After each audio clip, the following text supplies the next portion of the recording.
Hey everyone, my name is Matt, and today I'm going to be talking to you about the 5 biggest mistakes beginners make when it comes to their aquarium. Mistake number 1. Now, a lot of people call this new tank syndrome. And way back when, I had this. And this stems from not waiting long enough when you get a new aquarium to let that system really get going. You need a few things to get the nitrogen cycle going.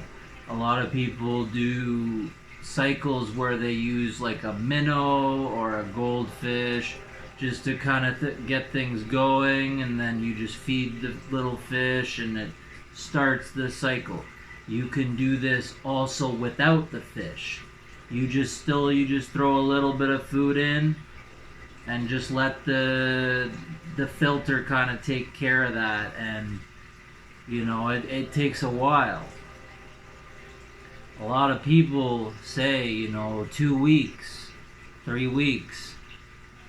But what I say, give it 6 to 8 weeks. Patience is a virtue when it comes to well-maintained and well-established aquariums. Mistake number 2 is mixing the wrong fish. Now this is really tricky, guys. No matter how you put it, you're taking a bit of a gamble. At least when it comes to fish like mine, I have some aggressive cichlids and some other fish that are not exactly considered peaceful. I would recommend, before adding anything to your current stock,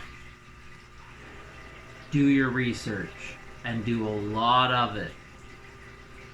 Because it's going to be different. You know why? Because this jaguar cichlid behind me could have a completely different personality than, say, a friend's cichlid. And that's where it really becomes kind of hit and miss, but you're more likely to kind of hit the nail on the head if you do your research. And if you've seen my aquarium, I have several fish that I'm amazed I even have been able to have go smoothly. But then again, I've done a lot of research on each and every one of my fish here, and if you're interested in the fish I have or the fish I have had, you can refer to my previous videos, and I'll also be making a lot more of them. Now, mistake number 3 is overfeeding. So this is actually really easy to do. My recommendation is that you always just watch your fish eat and just kind of make sure nothing is left behind, because even a little bit, like I feed these fish whole shrimps and chunks of tilapia and other large pieces of food, and if I leave that, if that's not getting eaten, that's really going to affect my water chemistry. That's going to spike my ammonia and just cause me all sorts of problems, especially if it gets into somewhere where I can't visually see it either. Food will often fall behind your driftwood, and it'll get moved around with the current of the water, and depending on if you have blowers or not, it could even end up on the other side of the tank. So always just kind of keep an eye on things and throw a little bit at a time. And you can always give your fish more after if you still think they're hungry. And another point here I would like to make is fish don't really know when they're full. So you have to be able to identify that for them. See, they have a mentality where it's, if food's available, they'll eat it. And that's just going to kind of add waste to your system, regardless of if it's processed by the fish or not. It's just extra ammonia in the system, and ammonia is poisonous. So you don't want an ammonia spike. It's very hard to come back from. It requires a lot of work, and honestly, not to bash anybody, but a lot of people give up when they experience such a catastrophic problem, because you can actually lose all of your fish. All of your fish. Could you imagine something worse? I can't. I just can't fathom that.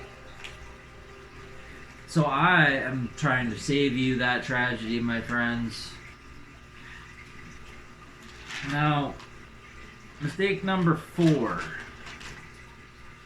is not cleaning the tank properly. I'll let you think about that for a second. What do you folks think I mean? Well, I'm going to tell you.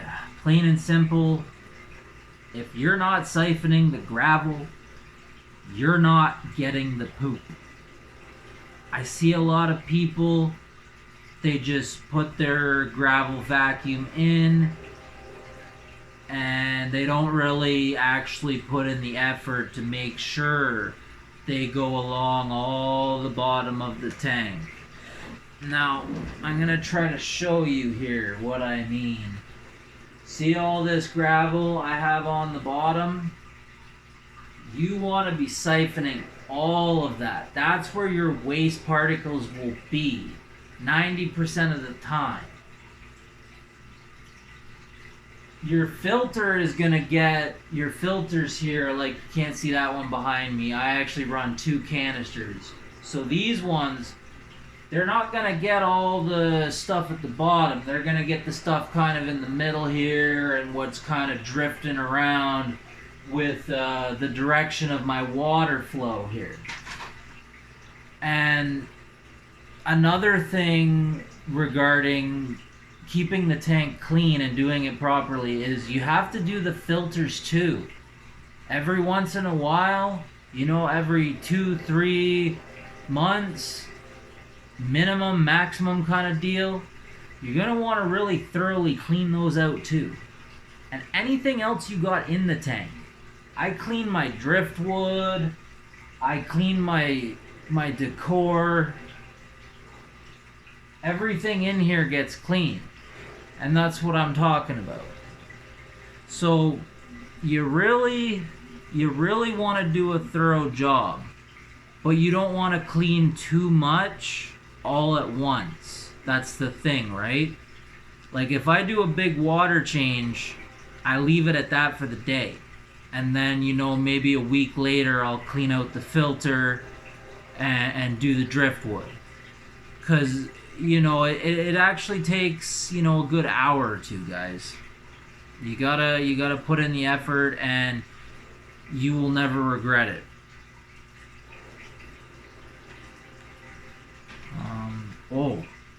Before I forget, the most important thing is when you're cleaning this stuff out, you have to clean it in the tank water too. You don't want to use tap water, especially for your filters, your sponges, and your Jesus Christ, I can't think of the name, but your ceramic rings, the stuff that grows your beneficial bacteria.